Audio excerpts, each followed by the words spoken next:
Yo, okay, get down. Hey, for all of you who wanted the goats, they're everywhere, all the time, urinating on all my stuff. Good to see you guys all again. Well, I see your names. I've been kind of watching your names just scroll up and down, and it's just good to see all of you. I can put a face to a name, so that's kind of fun. Okay, so tonight we are talking about relationships, and kind of what we posed last week is some of the most significant things about health in this next chapter of your life, whether it be entering your senior year, where you may have your most transformative year possible, or your first year out of high school, where you're on your own, at least, I mean, in the world's point of view, as a now 18-ish year old, you are done. Right? Like you're no longer a child. You can be tried as an adult. You're expected to pay taxes like an adult. You can serve in the army. There's just, in the world's perspective, you're kind of grown up. Now, we all know 38-year-olds who are remarkably immature and 14-year-olds who could pass off for an adult at the way they see the world. And predominant, when we talk about someone's maturity, we're talking about in terms of what is their relationship with the most important things in the world. A mature person is going to have a healthy relationship with time, a healthy relationship with food, a healthy relationship with friendships, a healthy relationship with money. We talked about money last week. And today, in just 25 minutes, we're going to be talking about what does it mean to have a healthy relationship with relationships, which is funny when you create an entity out of relationships, but we all interact with relationships. We all have something that has happened to us, or that the way that we interact and experience and interpret relationships and the importance that we put on. Stop. Okay, no more. Stop. I don't have any more animal crackers. Did you guys know that goats love animal crackers? Like, just watch this. This is I've done like a Pavlov's dog thing on my goats. So every time I give them a treat, I go like this. Hold on. And then they freak out because they think they're getting fed. Watch. Goats eat so weird. You can you hear them chewing? It's so gross. Ugh. Gross. Okay. Now you guys got to go away. Paige. Can you? Okay. This is a lot. Go. Ruthie, go. Do something else. Hey, go away. Okay. So, what is the relationship? What is our relationship with relationship? I'm going to elbow this goat. Bah. Bah. That's how you exert dominance on a goat. You play their own game, their own way, but you just do it stronger. I really showed that 6-week-old female goat who's boss, didn't I? So what is a relationship with relationships, and how do we interact with them? Now, how you know relationships really comes from a lot of different perspectives, and some of the primary ones are how we deal with relationships is, first of all, bred into us. The way that our parents have done relationships, the DNA actually comes down to us, and we are able to interpret the world through the DNA of what was passed on to us. Secondly, it's nurtured by us, right? For some of us, the most formative relationships that we see help to formulate how we see relationships. If your parents had a rock, steady, strong marriage that was full of understanding, and it was there was grace given to both parties, and it was lived out in a healthy way, then you probably have a much more secure foundation by which you see relationships, and probably a little bit less dependent relationship on relationships. If your parents were a little bit more standoffish or a little bit more maybe even aggressive, you're going to have an unhealthier view of that, because what as a child our core way of seeing relationships is messed with, and it's a little bit adulterated as far as those things go. So we've got to know that we are a product of two forces that we can't even control. How our parents did relationship and what was naturally bred into us, we can't control. And then, so we have what was bred into us, what was nurtured before us, before we even understood what was going on. And then we have what was fed by us also. The things that we feed, the shows that we watch, the people we hang out with, the rhetoric we engage in, the music that we listen to, all of those things are helping to cultivate the way that we see relationships in our life, and the way that we interact with things, and the way that we do all those things. So the third one, obviously, is it's our own responsibility. What do we feed into? What are we cultivating inside of us as far as relationships go? And those three products are going to make up how we do relationships, both actively. How do we actively feed our understanding of relationships? What do we read? What do we watch? And how do we passively? What are the things that we just listen to, or the friends that we keep that are actually informing us every day about what relationships are and aren't? So we want to kind of put a reset button on that and say, what is a healthy way of viewing relationships? And I also kind of want to give you a little bit of a litmus test. So if you guys got your note sheets out and your notebooks out, go ahead and pull those, because we're going to use kind of a sliding scale to ask yourself a question. What is my interaction with relationships? How do I do relationships? And then ultimately, what is healthy in terms of relationships? So if you got your notebooks, make sure you get those out. Thank you, Layla, for your positive affirmation. It's so hard because I keep saying, right, yes, but I can't see you. So in 11:12, I could see you nodding or sleeping, but right now I'm just assuming everyone is sleeping. Luke, don't mess with me. Get out your notebook. So the first thing is a lot of the way we do relationships is going to be, first of all, the first category I want you to kind of have is, how do I view myself? If a relationship is built of me and the other person, then the two things that are most important are, how do I view, what's my view and model of myself? And then what's my view and model of the other person in the relationship? And those two things in conjunction will kind of dictate how I view relationships. So how can we view ourselves? I would say one of three ways. We either have a low view of self, a realistic view of self, or a high view of self. And a lot of times the reason that our relationships are fruitful or non-beneficial or dangerous are because we have either a too high view of self or maybe even a too low view of self. And obviously what we're aiming for is to have a God-centered or a realistic view of self. What's going to happen if you have too low a view of self? Here's just some things you can write under that category. When it comes to viewing self, remember, relationships are how I view myself. How I view others is going to dictate how healthy we are. So how do I view myself?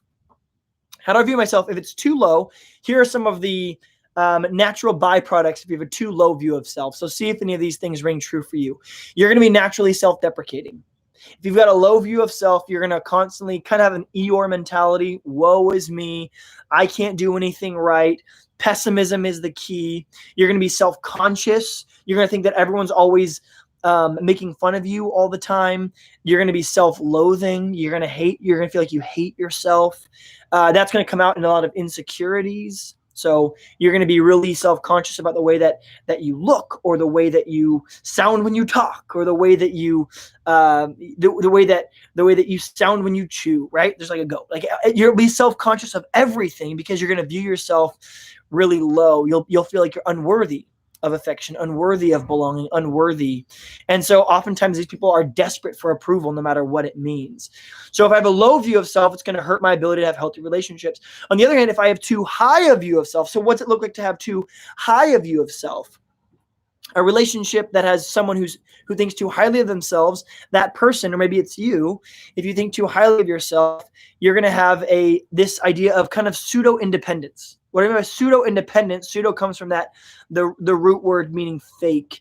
So the idea is that no one's truly independent because we are built with a dependency that we have not just on God, but also for community and for relationships. So someone who has a too high a view of self is going to say phrases like, I don't need anyone, or I don't care what anyone thinks about me. They're going to be dismissive. These people are very dangerous people. If you have a high view of self, when someone conflicts with you, you're just going to write them off. You don't engage in healthy dialogue or even healthy conflict. You just go, screw them. They don't know anything. I'm not going to listen to them. People who write people off as psychotic and crazy right away because they don't want to deal with the mud and muck and mire of difficult relationships probably have a really high view of self. If you can write off another breathing human, God-bearing image bearer, then you probably have too high view of self. They're going to be avoidant. They're going to have emotional blackouts where they all of a sudden just turn off emotionally, because people with a healthy view of self understand that partly I need to give you my emotional state so you know how to respond to me. But if I've got too high a view of self, I don't think you have earned the right to know what's going on in my head. So I just shut you out and make you guess. This is the person who has too high a view of self. And the third category is to have a realistic view of self or a healthy view of self. Here's some ways to know if you have a healthy view of yourself. Some of these litmus tests. First of all, if you have a healthy view of self, you're able to be there for other people with boundaries. You might say, someone who says, I'm always a phone call away, should mean it, but they should also mean it with boundaries, right? If you call me at 4 in the morning because you're just not exactly feeling like you fit in super well in your life group, it's like, find some boundaries for yourself. Oftentimes, if you keep taking those phone calls at that time without setting boundaries, you might not respect yourself enough. You might have too low a view of yourself. So a healthy view of self is to say, look, I'm a phone call away within reason. I'm a phone call away at a normal time of day in a season where I can help and pour into you. I'm a phone call away and I'm there for you, right? And essentially, if it's an absolute emergency and you know what an emergency is and isn't, then I might always be a phone call away. But be careful of someone who says, whenever you need it at any point for anything, I will drop everything and do whatever you need. That is not a healthy person. That's someone who hasn't understood boundaries in the life of health. As someone who has a realistic view of self, here's another hard one. They're able to take a joke about themselves and take it in stride.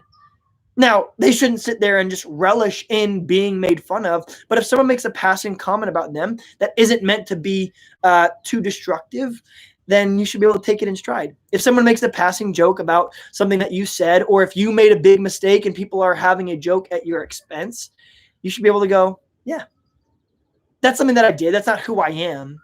Right. Now, don't surround yourself with people who are picking on you for your weight all the time, or picking on you for obviously your skin color or something else important like that, or something that you can't change. If they just keep mocking it, then get a new group of friends. But if somebody's a passing joke about how country you are because you haven't shaved your neck in a while or your chin in a while and you look a little bit homeless, yeah, probably. I probably do. Right. Like you goat farmer, you have nothing better to do with your time than to raise goats. I don't know. You're probably right.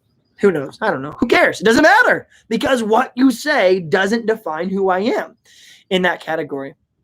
A realistic person, a person with a realistic view of self, is going to say no. They're going to be really good at saying no, and they're going to say no when appropriate.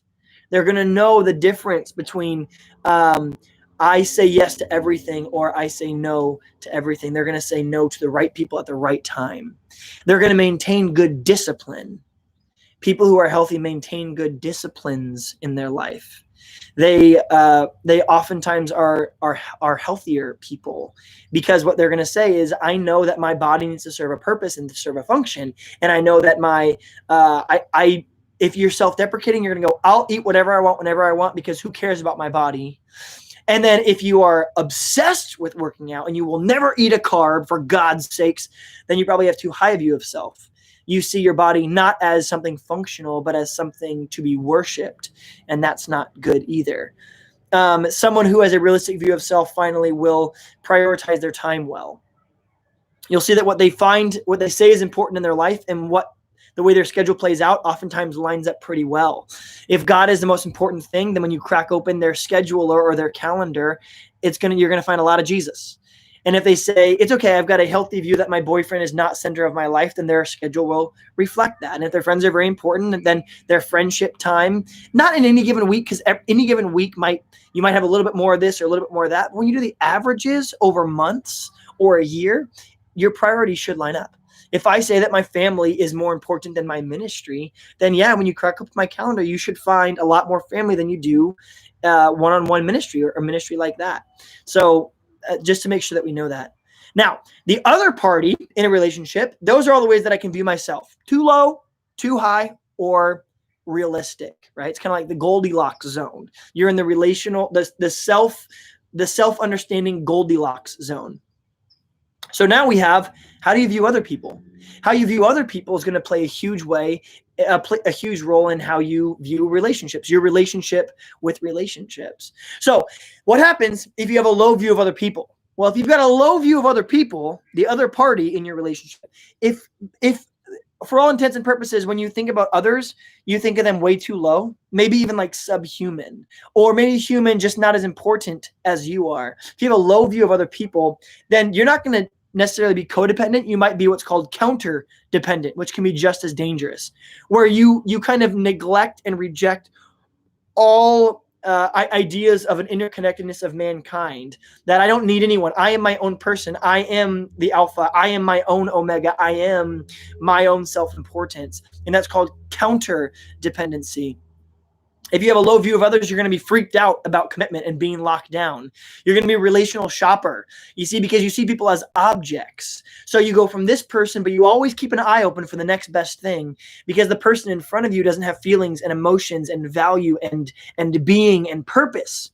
They're just what is kind of standing in the gap until you find something better, which means you don't actually value them, probably because you undervalue them. You have a low view of others. They objectify people. They care more about what someone can provide for them than who they actually are. And they get pretty uncomfortable with intimacy, right? Because me, who is so great, shouldn't be intimate with someone who is low like you are. So we get afraid. We feel like, well, I never want to go down to your level, so I'm going to reject intimacy, as it were. So if I've got too high a view of others, what does that look like? If I have too high a view of others, then I'm going to think that people are my solution. I'm going to think that I've got a solution outside of that. If I have a too high a view of others, I'm going to be the PDA, uber affectionate, affection person. I'm basically just worshiping others at all times. I want them to know how important they are at all times and in all circumstances, and I'm going to overshow it. These people are idealizers. This is where we find our stage 5 clingers.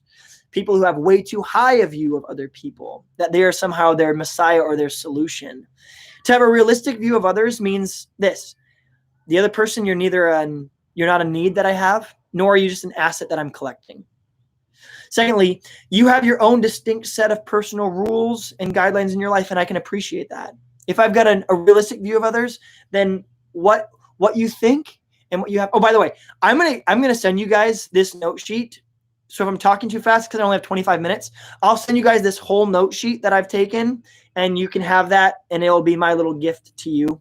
I made a whole outline today about all the things that I wanted to talk about, so you can have my outline, but I want to talk through it so some of these instances can make more sense. So I want you to be taking notes, which I didn't tell you right up front, but if you're behind, I'm going to give this all to you, okay? If you have a realistic view of others, you'll realize that the other person has a voice that you need to hear to get on the other side of how someone else thinks. And then you'll also understand that other people, they're not perfect, nor are they hopeless. If you have a realistic view of people, they're not helpless people, but they're also not perfect people. So here's what happens when you get a crossbreed. When your view of self and your view of others lines up in a certain way, your relationships will look a certain way. For instance, if you're someone who has a low view of yourself, but you have a high view of others, think about what kind of relationships you'll tend to have. If you have a low view of self, but a high view of others, what you're going to find is that those people are what I call the martyrs. And the martyrs are the people who just say, I will sacrifice any of my own needs because I have low view of self, but I've got a high view of you. This is where we find our codependent people. I have a low view of self, but a high view of you. And sometimes I can have a low view of self and a high view of you, and you can have a low view of self and a high view of me. This is where both parties become codependent on each other. I call these people the chameleons. They're the chameleonic personality types. Sometimes another crossbreed is if I have a low view of self and I have a low view of others. If I see myself low and I view others low, then I'm going to be kind of the scaredy cat personality type. I'm the eternal pessimist. I have a fear of rejection. I have attachment anxiety.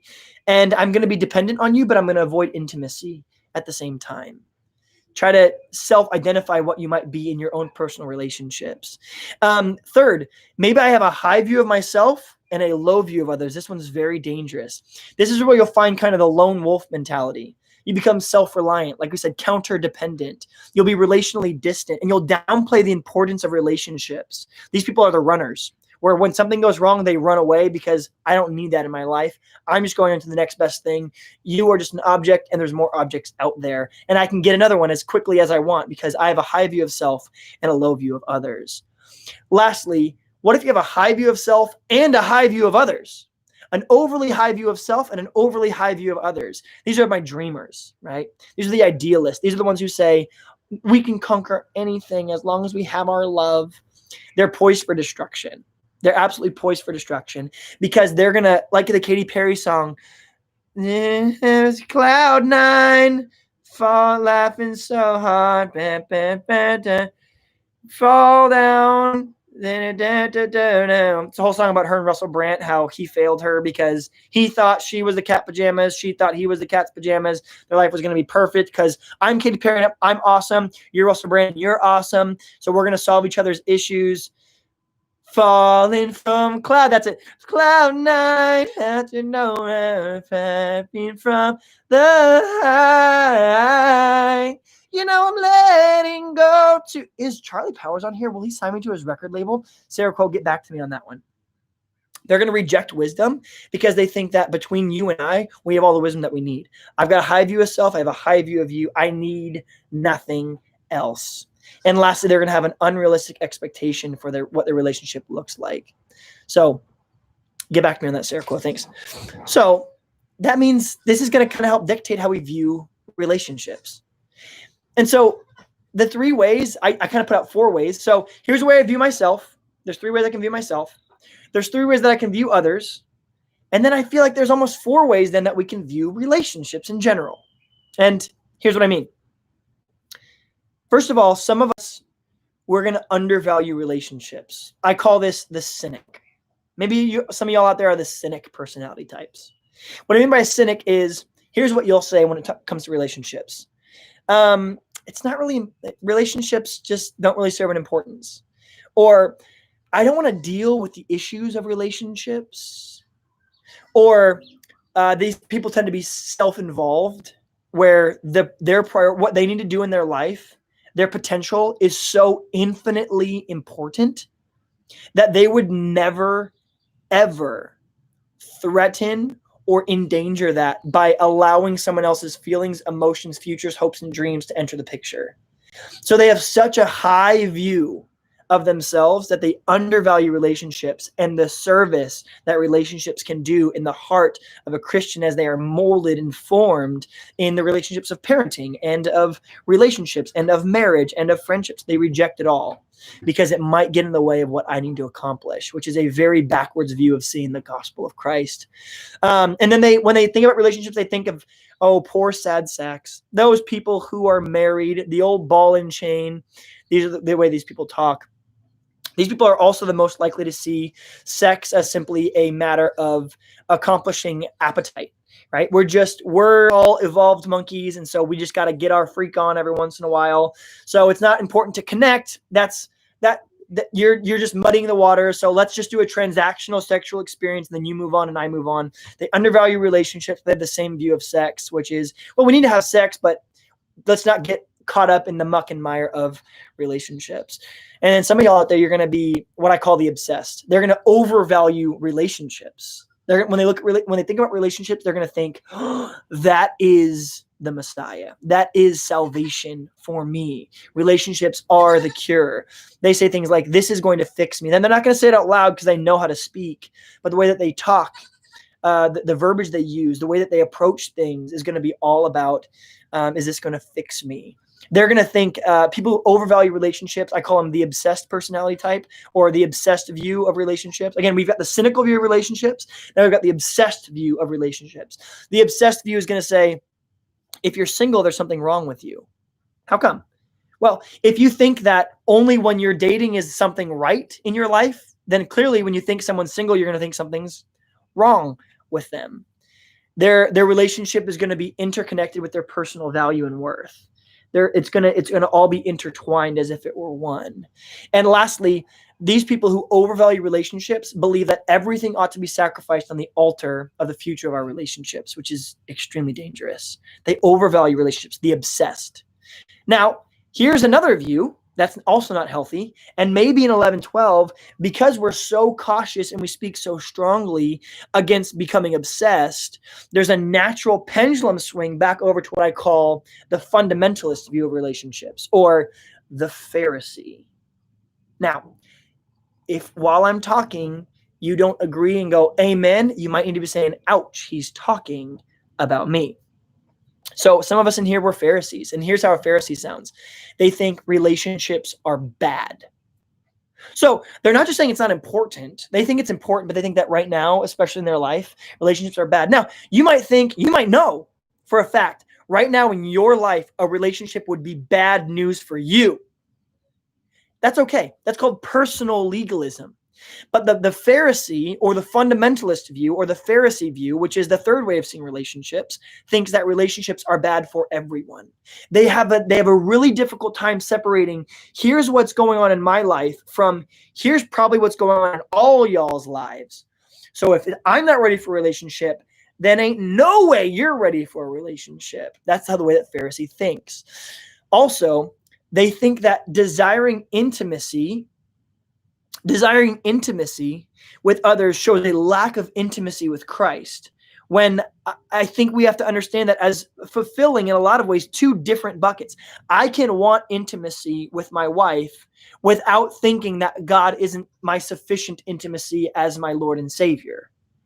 God built us to want relationships with each other, which is very healthy. Now, if we say, I'm going to pursue it, hey, get off their car. They're on Katie's car. Hey, goats. Look at this. Look at this junk. This is life right now. Hey, get down. Phoebe, eat them. Phoebe, get the goats. Gosh dang it.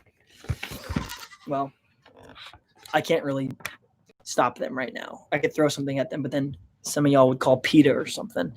Anyway, you'll think to yourself, if I want a relationship, then, oh, shoot, there's something wrong with me because God should be all that I want. No. You're confusing biblical terms. When scripture says, as the deer longs for water, so my soul longs for the Lord. They're whole different ideas. The idea that maybe I can have a healthy enough relationship that it supersedes. Would you punch the goats, please? Katie, Silk, watch Katie. She's the goat wrangler. Beat him, Katie. Watch out, dogs. Don't bark. Why do they like your car? Katie, just push him down the hill. Sorry. This isn't like something that just happens when I'm on live. This is like an everyday thing, and I'm trying to teach those goats. Oh, Katie just shot one of the goats with a blowgun. That goat has a dart in its side. It is being tranquilized. Katie is now eating the goat. She is barbecuing the second one. Guys, this is brutal. I wish you guys could see this.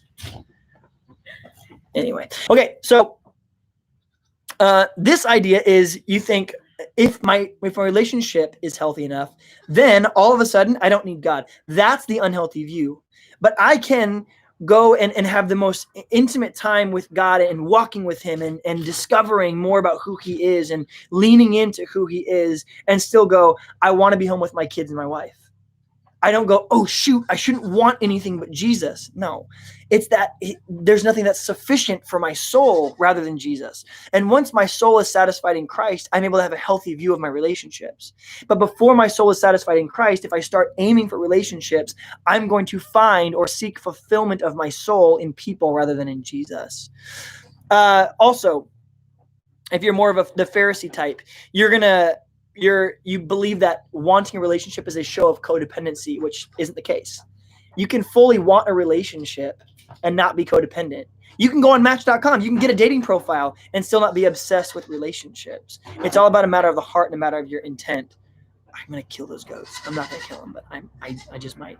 And then lastly, sometimes the Pharisee might think, well, if making out leads to sex and relationships lead to making out, then relationships lead to sex. Therefore, sex is wrong, so we can't have any relationships because relationships equal sex. That's what the Pharisees thought. The Pharisees said, God institutes the Sabbath for rest. We're going to define what rest is and what rest isn't, and we're going to make sure people rest by making them count their steps and do all these things. That's not the way that we're supposed to handle things either. That's a fundamentalist Pharisee view of relationships. That's not healthy either. So try to assess which one of those you are. Here's a healthy view to finish up with. Let me just give you this list, and then again, I'm going to hand you guys this paper or digitally to your life group leader so you can walk through this. But here are some of the healthy ways I think we should approach relationships. Here's a healthy relationship to have with relationships is to say this. This will not complete me. This relationship's not going to complete me. I'm not looking for it to. I know it's not going to, but I'm not even hoping for it to. because to seek completion in someone who is incomplete themselves is the definition of psychotic. Secondly, to understand this is going to grow me, that the hardships and the hurts and the pains and the tribulations of relationships are going to be, God's going to use that to conform me into the image of him. Now, don't aim for hardship, don't aim for troubles, but at the same time, understand every time issues come up in relationships or in parenting or in marriage, you don't just leave. Sometimes it's in the crucible of understanding there that we found God's image being born inside of us. Now, conversely, if you're constantly crossing boundaries with your boyfriend and you can't stop doing that, that doesn't mean, well, stick in the trial, stick in the tribulation. As scripture says, flee from sexual immorality. You are actually called to do the opposite. Get away from that until you can have an appropriate and healthy view. And then down the road, through mentorship, maybe enter back into that. The third thing is a healthy view of relationships. Someone will say, this person is bigger than what they provide for me. A healthy view of relationship is to say, I know that you are worth more than what I need right now. You are worth more than the service you provide for me as boyfriend or girlfriend right now. You're bigger than that. You're more important than that. You're more valuable than that. You are an image bearer of the Most High God. You aren't just a part of my story that's inserted in this season that I need it. You are your own individual story. You are your own individual image bearer. I am to honor and to uphold the image bearerness that you hold and that you deserve in Christ. Fourthly, I don't know what number we're on. Remember this. A healthy relationship, someone will say, they need Jesus. Listen to this. Listen to the nuance.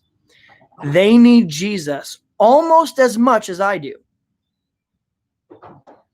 To say, they're perfect, they don't need Jesus. Or to say, man, they really need Jesus. I'm glad they've got me. Both of those are incorrect ways of saying things. This phrase should be on the tip of your tongue during your relationships, your marriage, your parenting. I'm in such a better place when I look at Paige and I say, man, you need Jesus, and almost as much as I do. Number 5, 6, 7, who knows? The solution to their biggest insecurities lies outside of you. The solution to my wife's biggest insecurities cannot be found in me. It's only found in her Creator. Once you know that you're not going to try to be their Messiah. You know that their Messiah is a Jewish carpenter who 2,000 years ago took their sin to the cross. But if you think that you're going to be the solver of their issues, you're not going to leave a lot of room for Jesus to penetrate and to break their heart and to rearrange it and bring it back to what makes him glorified. Lastly, to understand this, relationships are a true life gift that God gives us as we play out the bigger mission of our life. It's like God gives us this cool kind of like ice cream topping on this hot fudge sundae that he's given us for a mission of our life. My mission is to make God famous, to make him known, to live out the Great Commission. And then for whatever reason, God gave me relationships to flavor and to sweeten that process a little bit more. That means that if my mission becomes my relationship, I've messed up. Conversely, if the way that I see my mission as being something that I'm aiming for God likeness on it and trying to become more like him, if I strictly impose that on my relationship, then you're just going to enter relationships for the sake of the crucible, you're going to be in trouble. If you go, I'm going to enter this relationship, but I'm going to do it just so that I can grow. I don't really care about the joy and the camaraderie and the passion and the zeal and all these things. I just need someone in my life who can make me more like Jesus. That's all I need. Just come in and change me. Well, then you need a pastor, not a boyfriend, right? You need a mentor, not a girlfriend. You need a therapist, not a wife. So there's this cool tension to be held. There's this dance that the Christian plays with relationships are meant for my joy, and at the same time they're meant for my growth, but they're also not my end goal. Christ's mission is my end goal and how he wants me to play that out. And God gives us this beautiful gift along the way to enter into relationships. When my relationships become the point, my life's going to be off. And when my main mission is then superimposed, and then we just live our relationships out in this kind of Gestapo soldier manifesto manner, we're going to make everyone around us miserable too. That wasn't the way God intended it. So I want to ask you guys, what is your relationship with relationships? It starts with you and how you see yourself. It moves on to then how you generally perceive others, and then how you perceive relationships themselves. So I'm going to send this to your team, who's going to get them to you somehow. Not my monkey, not my circus anymore. How they're going to get it to you, I don't know. But I'm going to send it to them, and then they're going to get it to you so you can talk about it in your groups and start walking through some of those things as you have these discussions. Just be really honest and vulnerable. It's going to be really easy to go, I've got a realistic view of self, a realistic view of others, and a healthy view of relationships. So I'll listen to the rest of you talk about how you're all messed up. Lead with vulnerability in your groups, have an honest conversation, and even find some of these ways that you might even be a crossbreed of some of these things. So as always, love you guys so much. Thanks for tuning in. And time to head over to life groups. Can't wait till next time we get to hang out. But this has been Issue Wish You Knew. Until next time, see you guys.